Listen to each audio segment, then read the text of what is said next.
بسم الله الرحمن الرحيم الحمد لله رب العالمين حمد الشاكرين الصلاة والسلام على سيد الأنبياء والمرسلين سيدنا ونبينا وشفيعنا ومولانا محمد وعلى آله وأصحابه الطيبين الطاهرين. قدرمن اوریدونکو د ژوند د لارې د خپرونې مینوالو السلام علیکم ورحمت الله وبرکاته. ستاسو روغتیا او خوشحالي د پاک رب نه غواړم په دې هیله چې د صحت او عافیت جامې په تن ولرئ او خوشحالي مو په برخه وي. دا دی زه محمد یاسین فهیم د ژوند د لارې د خپرونې په وړاندې کولو کې ستاسو په خدمت کې یم په دې هیله چې دا خپرونه ستاسو د پام وړ وګرځي.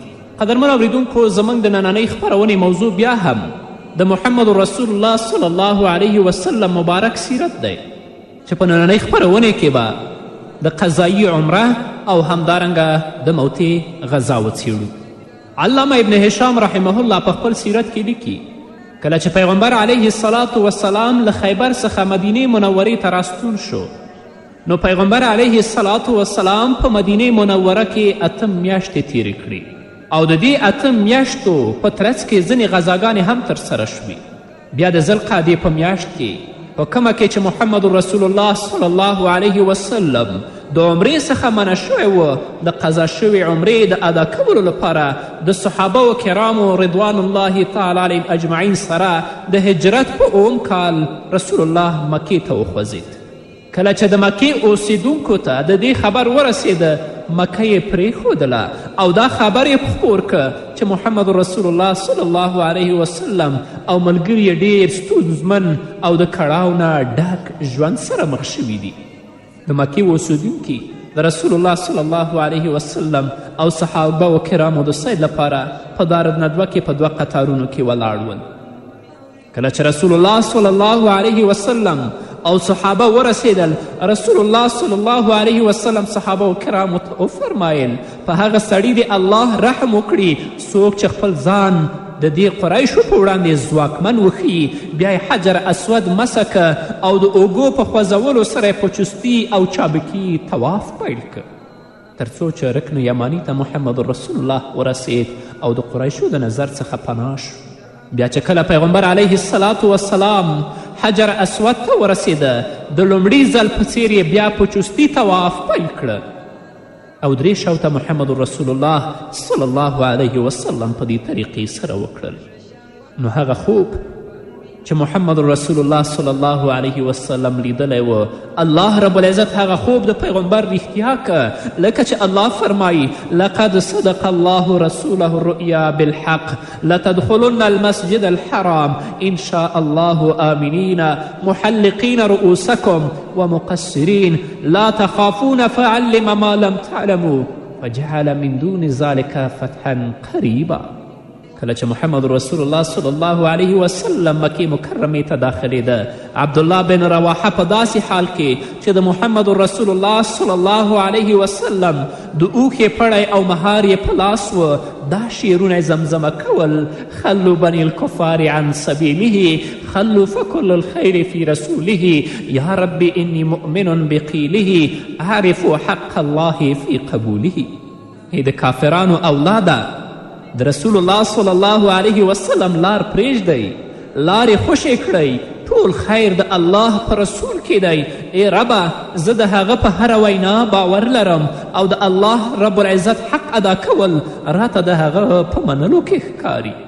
کله چې محمد رسول الله صلی الله علیه وسلم 3 ورځې په مکې مکرمه کې تیرې کړې په 3مه ورځ د حویطب بن عبدالعزا په مشري ورته د قریشو یوه ډله راغله او ورته ویل ستاسې موده پوره شوې ده تاسې د مکې څخه ووځئ. رسول الله ورته وفرمیل څه کیږي که ما دلته پرېږدې چې زما د واده مراسم حضرت میمونې رضی الله عنها سره ترسره شي دلته ولیمه جوړه کړم تاسې به هم راسره پکې برخه واخلئ. هغوی ځواب ورکه موږ ستا ډوډۍ ته هیڅ اړتیا نه لرو ته ولاړ شه او د مکې څخه ووځه. نو د دې اصرار په اساس محمد رسول الله صلی الله علیه وسلم د مکې مکرمې څخه وخوځېد او نکاح ام المؤمنین حضرت میمونې رضی الله عنها سره د احرام په حالت کې د حضرت عباس بن عبدالمطلب په سرپرستی ترسره شوه. د رارسولو لپاره یې خپل غلام ابو رافع وټاکه. همدا و چې هغوی د صرف سیمې ته رسېدلي وه چې ابو رافع هم ورسید او په همدې سیمه کې دا مبارک واده ترسره شو. نو د اسلام په برکت د خلکو په نفسونو او عقلونو کې ستر بدلون راغی. هغه ماشومانې چې د جاهلیت په زمانه کې ژوندۍ ښخېدلې اوس مسلمانان د هغې په پالنه او د هغې په روزنه کې د یو بل سره مسابقه کوي. د سیرت کتابونه لیکي د قضایي عمرې د ادا کولو څخه وروسته کله چې پیغمبر علیه الصلاة والسلام د مکې مکرمې نه د مدینې منورې په لور وخوځېد، د حضرت حمزه رضی الله عنها لور امامه یې تر شا یا کاکا یا کاکا چیغې والې او محمد رسول الله پسې روانه و. حضرت علی کرم الله وجهه ور وړاندې شو او له لاسه یې ونیوله. حضرت فاطمې رضی الله عنها ته یې وویل د کاکا لور دې د ځان سره کړه، هغه د ځان سره په سورلۍ سپره کړه. د امامه بنت حمزه رضی الله عنه په اړه د علی او د زید او جعفر ترمنځ شور جوړ شه. علی رضی الله عنه ویل زه یې وړم ځکه چې زما د کاکا لور ده. جعفر ویل زه یې وړم ځکه زما د کاکا لور هم ده او ترور یعنی د دې خاله زما په کور کې ده. زید ویل زه یې د وړلو حقدار یم، زما د ورور لور ده. خو رسول الله صلی الله علیه وسلم یې ترور خاله ته یې وسپارله، یعنی دې خاله ته یې دا وسپارله. زید د حضرت حمزه رضی الله عنها رضی ورور. پیغمبر علیه السلام ویلې چې خاله د مور په ځای ده. حضرت علی کرم الله وجهو ته ویلې ته زما او زه له تا څخه یم. جعفر ته ویل ته د خلقت او اخلاقو له لحاظه ما سره نږدې مشابهت لرې، او زید ته ویلې ته زموږ ورور او مولای. نو بیا محمد رسول الله صلی الله علیه وسلم مدینې ته د ذوالحجې په میاشت کې بیرته راورسید. د موتې غذا دا مشهوره او تاریخي غذا د جمادی الاولی په میاشت کې د هجرت په 8 کال پیښه شوه. ابن اسحاق رحمه الله فرمایي رسول الله صلی الله علیه وسلم د جمادی الاولی په میاشت کې د هجرت په 8 کال 3,000 د مجاهدینو یو لښکر د زید بن حارثه په مشري د موتې په لور ولیږه او ورته وفرمیل که زید شهید شو نو د هغه څخه وروسته به جعفر بن ابي طالب د لښکر قیادت په غاړه اخلي، او که چیرې جعفر بن ابي طالب هم شهید شو نو د اسلامي لښکر مشري به عبدالله بن رواحه رضی الله تعالی عنه ته سپاري. خلک ورته دا دعا وکړه الله مو مل شه او رب العالمین مو بیرته روغ او رمټ راستانه کړه. د دې دعا په اوریدو سره حضرت عبدالله بن رواحه رضی الله عنه خپل یو تلپاتې پیغام د دې شعرونو په ترڅ کې زمزمه که چې ویلې تاسې خو د سلامتیا دعاګانې راته کوئ، زه خو د رحمان او مهربان رب څخه د مغفرت او بخشش سوال کوم، لکنی اسأل الله مغفره، او دا سوال کوم چې وینې تویونکی ګزار مې په برخه کړي یا د یو ځواکمن د نیزې ګزار مې په نصیب شي چې زیګر او کلمې مې پرې کړي، او چې کله مې خلک په قبر باندې تیریږي نو وایي دا د هغه چا قبر دی چا چې د الله په لار کې غذا کړې وه او الله تعالی ورته هدایت ور په برخه کړی و. د دې وینا سره لښکر رخصت شو. رسول الله صلی الله علیه وسلم هم تر یو ځایه ورسره ووت. لښکر ته یې خدای پاماني وویله او محمد رسول الله صلی الله علیه وسلم بیرته مدینې منورې ته راستون شو. کله چې اسلامي لښکر په شام کې د معان سیمې ته ورسید، اسلامي لښکر ته دا خبر راورسید چې هرقل د 100,000 پوځ سره د معاب په سیمه کې ځای پر ځای شوی دی. همداراز د عربو څخه هم 100,000 لښکر د دوی د مرستې لپاره را رسیدلی دي. د دې خبرې په اوریدلو اسلامي لښکر 2 ورځې د معان په سیمه کې د مشورې او پریکړې لپاره تم شو. ځینې مسلمانان په دې نظر ول چې باید محمد رسول الله صلی الله علیه وسلم خبر کړو، یا به محمد رسول الله صلی الله علیه وسلم نور پوځ را واستوي او یا به راته امر وکړي چې پر مخ ځئ نو بیا به حرکت وکړو. عبدالله بن رواحه رضی الله تعالی عنه چې دا حالت ولید ودرېده او خلک جنگ او مقابلې ته وهڅول او هغوی ته یې وویل. د عبدالله بن رواحه خبره به واورو خو د یوې دمې نه. منوریدونکو بیا هم زموږ سلامونه او نیکې هیلې ومنئ په دې هیله چې تر دې دمه تاسو زموږ ملتیا کړې وي. حضرت عبدالله بن رواحه رضی الله تعالی عنه ویل ای خلکو په الله قسم هغه څه چې تاسې یې نه خوښوئ د هماغې لپاره راوتلي یاست، آیا شهادت نه غواړئ؟ تاسې ته دا هم څرګنده ده چې د دښمن سره زموږ جنگ او مقابله هیڅکله د شمیر او ځواک پر اساس نه وي. د دښمن په وړاندې زموږ وسله هغه دین دی د کوم په وسیله چې الله پاک موږ ته عزت رابخلی، ځکه نو حرکت وکړئ. دوه نیکیو کې به یوه هرومرو موږ ته را په برخه کیږي، یا فتحه یا شهادت. نن ورځ دې هم مجاهدین او مبارزین د کفارو د وسایلو نه ویره نه کوي. د مسلمانانو جنگ کفارو سره، د مسلمانانو مقابله د کفارو سره د شمیر په اساس نه ده. دشمن که قوي دی الله د هغه نه ډیر قوي دی. په دوو نیکیو کې به الله یوه ضرور مجاهدینو ته په برخه کوي، یا شهادت یا فتحه او کامیابي. د عبدالله بن رواحه رضی الله عنه د دې لنډو خبرو په اوریدو ټولو خلکو ویل په الله قسم ابن رواحه رښتیا وویل. او د دې سره اسلامي لښکر وخوځېد. د بلقا په سیمه د مشارف په کلي کې د هرقل د سپاهیانو سره مخامخ شو. دښمن نور هم رانږدې شو.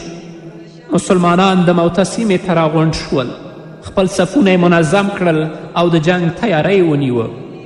د هرقل پوځ را رسېدو و.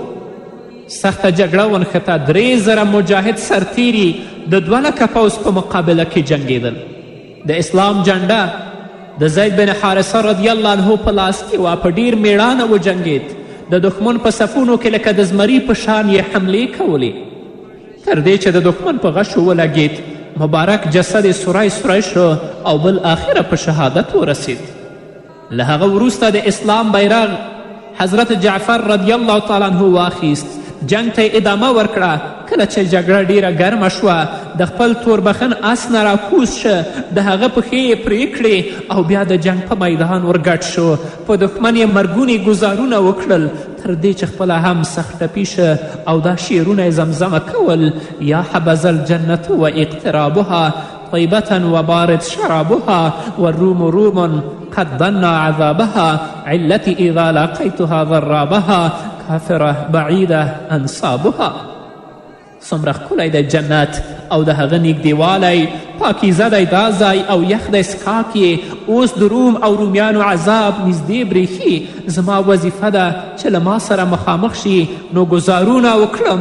دوی د خدای څخه منکر او د پریوتي نسب خاوندان دي. بیا یې اسلامي جنډه په خپل لاس کې واخیست. اوچته یې نیولې وه تر دې چې ښي لاس یې پرې شو. د دې سره یې هغه په چپ لاس کې ونیوله او کله چې هغه هم د دښمن په پرله پسې ګزارونو پرېشه، بیا یې هم اسلامي بیرغ غورځېدو ته پرې نښود او د دواړو مټو په مرسته یې د سینې پورې هسک نیولی و، تر دې چې د اسلام د دښمنانو د یوې سختې حملې په ترڅ کې د 33 کلو په عمر کې د شهادت جام په سر راواړو. الله رب العزت حضرت جعفر رضی الله تعالی عنه ته د دواړو لاسونو په عوض کې 2 وزرونه ورکړل چې د جنت په باغچو کې چې چیرته زړه وي هلته به پرې الوزي او پرواز به کوي. کله چې حضرت جعفر رضی الله تعالی عنه د دې بېسارې مبارزې څخه وروسته په شهادت ورسید، اسلامي جنډه عبدالله بن رواحه پورته کړه.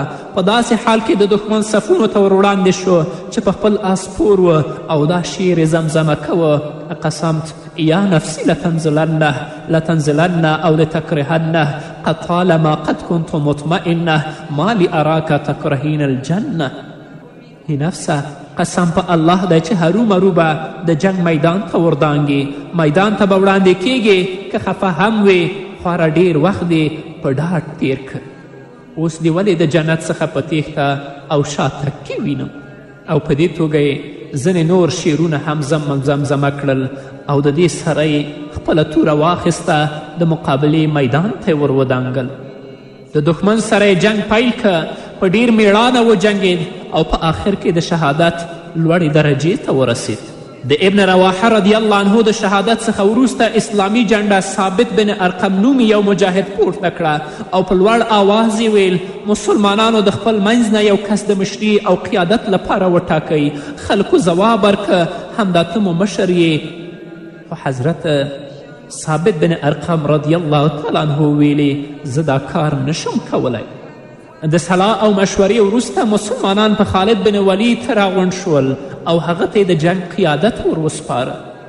خالد بن ولید رضی الله عنه جنډه هسکه کړه دښمن سره یې سخته جګړه وکړه، بیا یې تکتیکي شاتګ وکړه تر څو چې مجاهدین یې روغ رمټ خوندي ځای ته شاته کړل.